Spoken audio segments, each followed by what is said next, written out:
The Lord be with you. And with your spirit. A reading from the Holy Gospel according to Matthew. Glory to you, O Lord.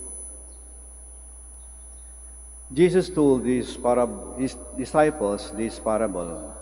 It is the case of a man who was going on a journey. He called in his servants and handed his funds over to them according to each man's abilities. To one he disbursed 5,000 silver pieces, to a second 2,000, and to a third 1,000. Then he went away. Immediately the man who received the 5,000 went to invest it and made another 5. In the same way, the man who received the 2,000 doubled his figure. The man who received the 1,000 went off instead and dug a hole in the ground where he buried his master's money. After a long absence, the master of those servants came home and settled accounts with them. The man who had received the 5,000 came forward, bringing the additional 5. "My lord," he said, "you let me have 5,000. See, I have made 5,000 more." His master said to him, "Well done, you are an industrious and reliable servant. Since you were dependable in a small matter, I will put you in charge of larger affairs. Come, share your master's joy." The man who had received the 2,000 then stepped forward. "My lord," he said, "you entrusted me with 2,000, and I have made 2,000 more." His master said to him, "Cleverly done. You too are industrious and a reliable servant. Since you were dependable in a small matter, I will put you in charge of larger affairs. Come, share your master's joy." The Gospel of the Lord. Praise to you, Lord Jesus Christ. Ang Diyos ay nagtitiwala sa tao. Dapat tayong mga tao ay magtiwala din sa Diyos. Ang Diyos lagi nagtitiwala sa ating mga tao. Ang daming pinagkatiwala ng Diyos sa atin. Ang ating buhay, ang ating kabuhayan, ang ating mga mahal sa buhay. Pinagkatiwala ng Diyos sa atin. At ang dami ang binigay ng Diyos sa atin dahil may tiwala sa atin. Ang daming pagkakataon. Naligaw tayo ng landas, nakabalik tayo. Nadapa, bumagsak tayo, nakabangon tayo. Nagkamali, nagkasala, pinatawad tayo. Kasi hindi nawawala ang tiwala ng Diyos sa atin. Alam niyo, kahit tayo nagkamali at nagkasala, magbabago pa rin tayo. Hindi nawawala ang tiwala ng Diyos sa atin. Kaya, huwag nating sayangin ang tiwala ng Diyos sa atin.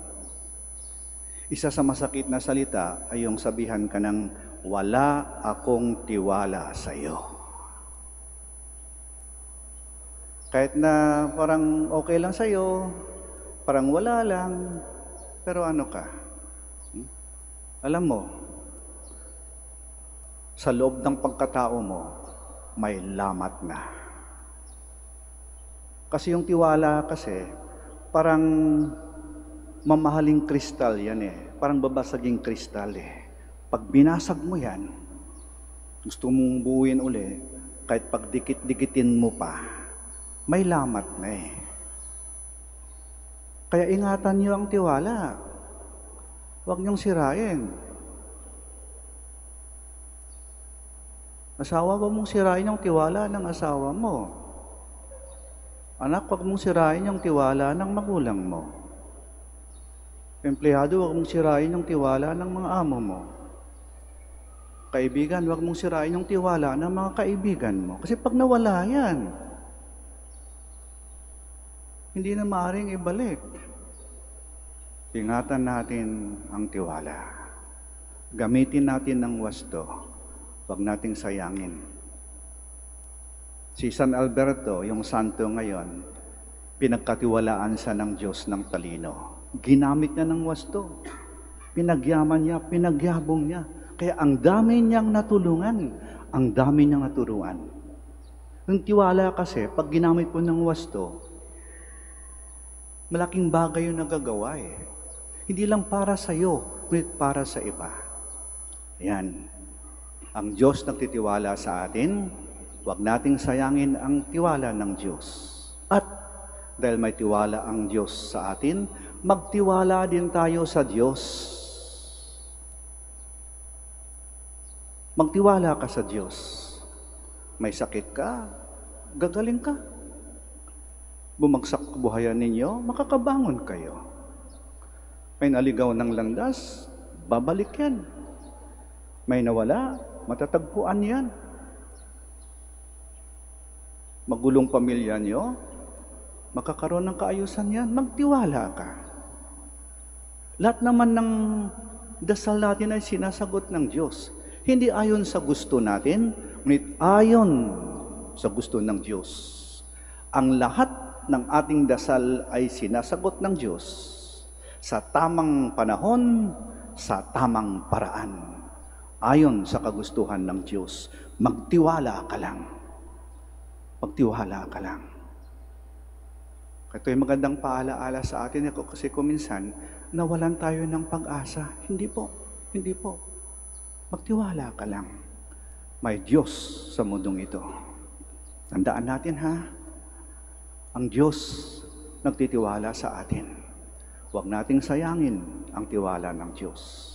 At dahil ang Diyos na may tiwala sa atin, magtiwala din tayo sa Diyos. Alam niya ang kanyang ginagawa para sa atin.